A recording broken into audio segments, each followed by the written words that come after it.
আজকে আমি তোমাদের বানিয়ে দেখাবো ভ্যানিলা স্পঞ্জ কেক। তোমরা যদি আমার এই নিয়মগুলো ফলো করে বানাও, আলহামদুলিল্লাহ পারফেক্ট একটা কেক তৈরি করতে পারবে। চলো কথা না বাড়িয়ে আমরা সরাসরি রেসিপিতে চলে যাই।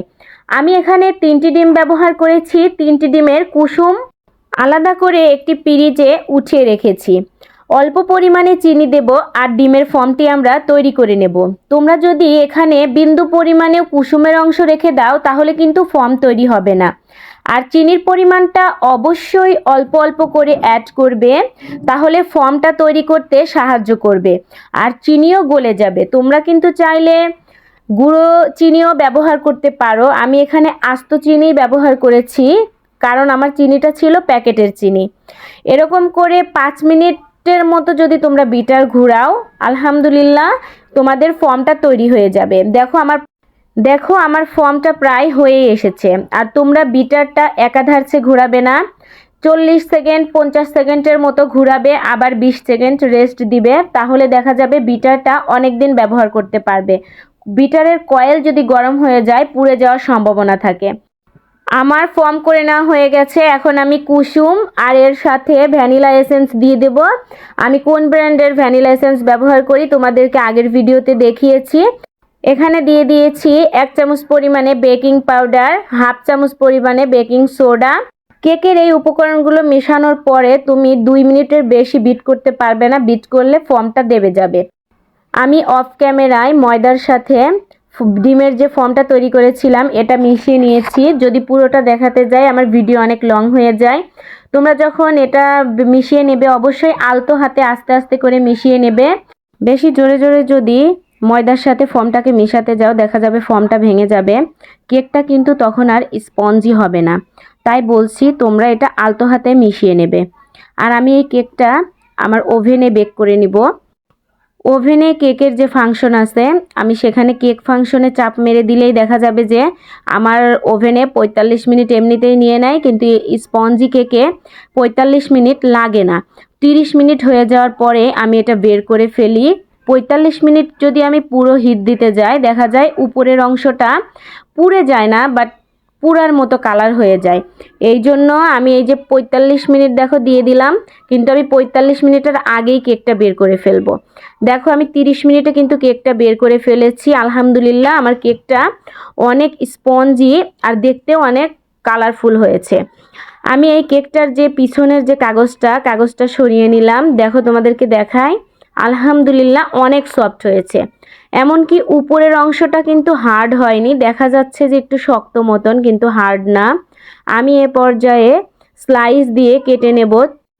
যেহেতু আমার কেকটা 3 ডিমের অর্থাৎ 1.5 পাউন্ডের, আমি এখানে একে 3টা স্লাইস করে নিয়েছি। তোমরা চাইলে কিন্তু আরও বেশি স্লাইস করতে পারো, কিন্তু সেক্ষেত্রে বেশি পাতলা হয়ে যাবে, তোমরা কাজ করে মজা পাবে না।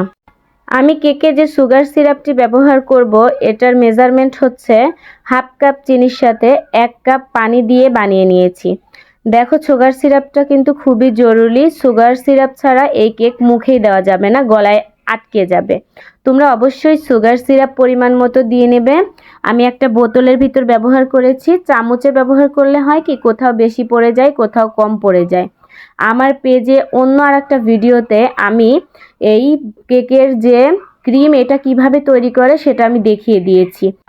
প্যালেট নাইফের সাহায্যে আস্তে আস্তে করে আলতো হাতে কেকটাকে ভালোভাবে ডেকোরেশন করে নিতে হবে। কেক মানেই যে ঝটফট তৈরি করে ফেললাম তা না, এটা একটা ধৈর্যের বিষয়।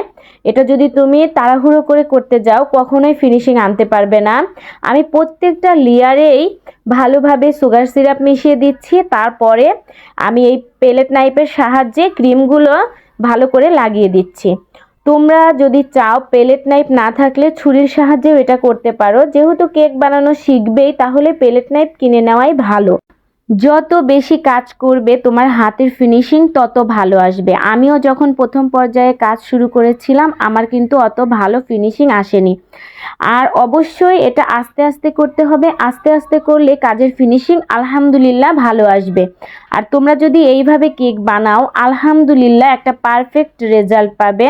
উপরের ফিনিশিংটা দেওয়া হয়ে গেলে সাইডের থেকে অল্প অল্প করে যেখানে যেখানে দেখবে যে বাদ আছে অল্প করে ক্রিম প্যালেট নাইফের সাথে লাগিয়ে নিয়ে আলতো হাতে সেই জায়গাগুলো ফ্লাপ করে দিবে।